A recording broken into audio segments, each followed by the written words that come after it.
Ukraine में जो युद्ध के समय भारत के नागरिक विशेष तौर पर विद्यार्थी फंस गए थे, उनको लाने का काम भी वापस किया। 22,500 भारतीय नागरिकों को ऑपरेशन गंगा के तहत 2022 में 1 फरवरी से लेकर मार्च महीने के बीच में निकाल कर लाया गया। 2021 में ऑपरेशन देवी शक्ति अफगानिस्तान से लगभग 670 भारतीयों को बचाकर वापस लाया गया।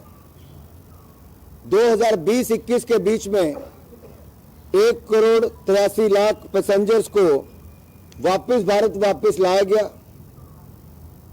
ये आज तक की सबसे बड़ी कोविड के टाइम पर ये ड्राइव की गई जो वंदे भारत मिशन के अंतर्गत लाया गया। वुहान एवैक्यूएशन जो चाइना से लगभग 645 पैसेंजर्स को लाया गया, उसमें से 654 पैसेंजर्स को लाया गया, जिसमें 647 भारतीय थे। इसी तरह से ही 2016 में ऑपरेशन संकट मोचन साउथ सूडान से 153 हिंदुस्तानियों को वापस लाया गया और 2 नेपालीज को भी। ऑपरेशन मैत्री में नेपाल से 5,000 इंडियंस को, भारतीयों को वापस लाया गया और 170 फॉरेन नेशनल्स को यूएस, यूके, रशिया, जर्मनी, इन सब को नेपाल में जब भूकंप आया था तब वहां से निकालने का काम भारत ने किया। इराक और लीबिया से 7,000 भारतीयों को वापस लाया गया, इराक और लीबिया से, और ये 7,000 जो इराक से थे और 3,600 लीबिया से भारत में वापस लाए गए। ऑपरेशन राहत में यमन से 6,710 लोगों को वापस लाया गया, जिसमें से 1,962 विदेशी भी थे।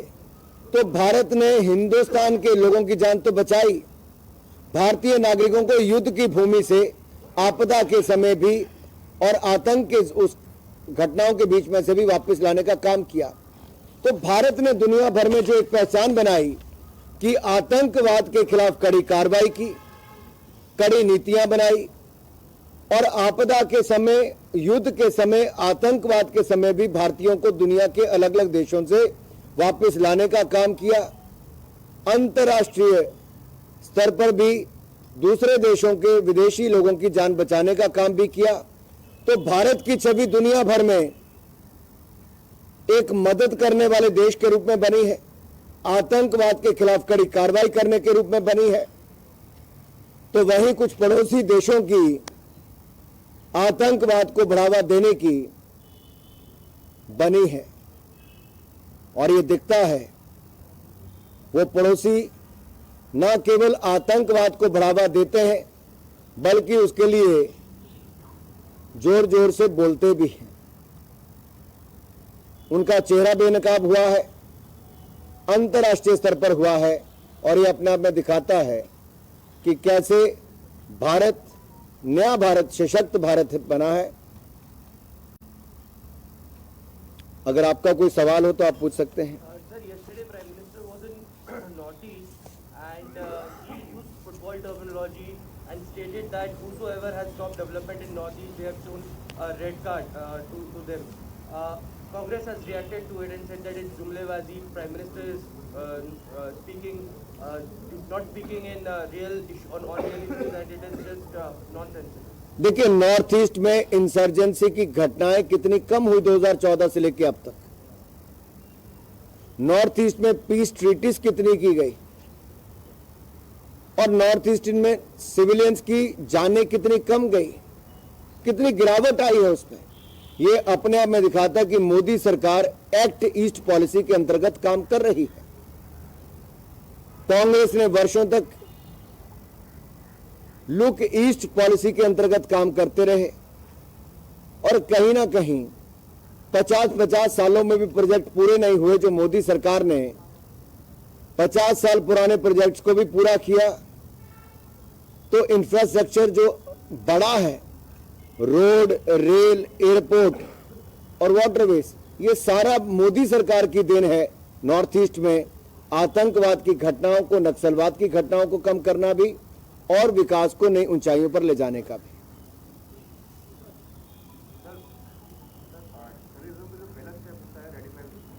आपका जो है वो लगातार ऐसे हैंडल्स को बैन कर रहा है, बहुत कार्रवाई और किसी को मिलेगी?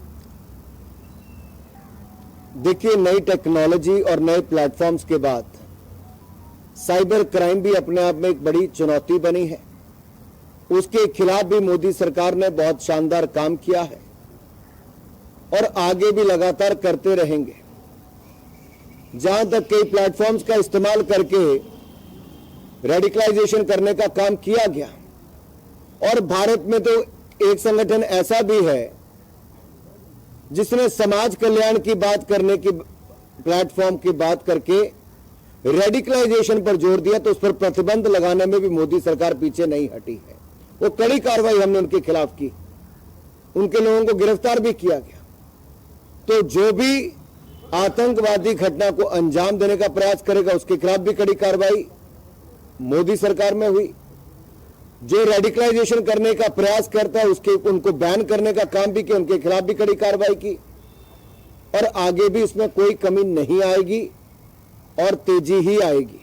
युवराज जी, एक सवाल मेरा है आपसे, इस तरीके से अपोजिशन बार बार आप पर आरोप लगा रही है, राहुल गांधी जी की कई नेता कि क्या सरकार चीन के मामले में, अरुणाचल प्रदेश के मामले में कुछ छुपा रही है? प्रधानमंत्री बयान क्यों नहीं देते? प्रधानमंत्री इस पर कुछ स्पष्ट क्यों नहीं करते?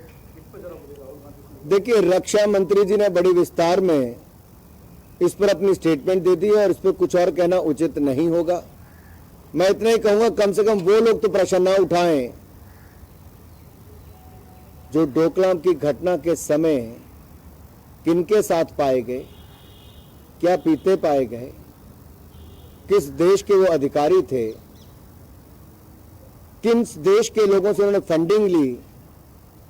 राहुल जी, क्या चाइना के अधिकारियों के साथ आप थे?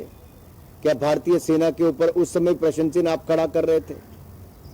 क्या चाइनी दूतावास से फंडिंग राजीव गांधी फाउंडेशन ने ली? इस पर राहुल गांधी चुप क्यों है? क्यों जुबान बंद हो गई? और जब हमारे सैनिकों ने मुंह तोड़ जवाब डोकलाम पे भी दिया, सर्जिकल स्ट्राइक और बालाकोट स्ट्राइक्स भी की, तब भी क्या राहुल गांधी जी और कुछ विपक्ष के नेता प्रश्न चिन्ह खड़े करते रहे? ये तो अपनी सेना पर प्रश्न चिन्ह खड़े करने वाले हैं। हम तो अपनी सेना को मजबूत करते हैं। देखिए कैसे 10 साल कांग्रेस की सरकार रही, कांग्रेस ने एक भी बुलेट प्रूफ जैकेट खरीद कर नहीं थी।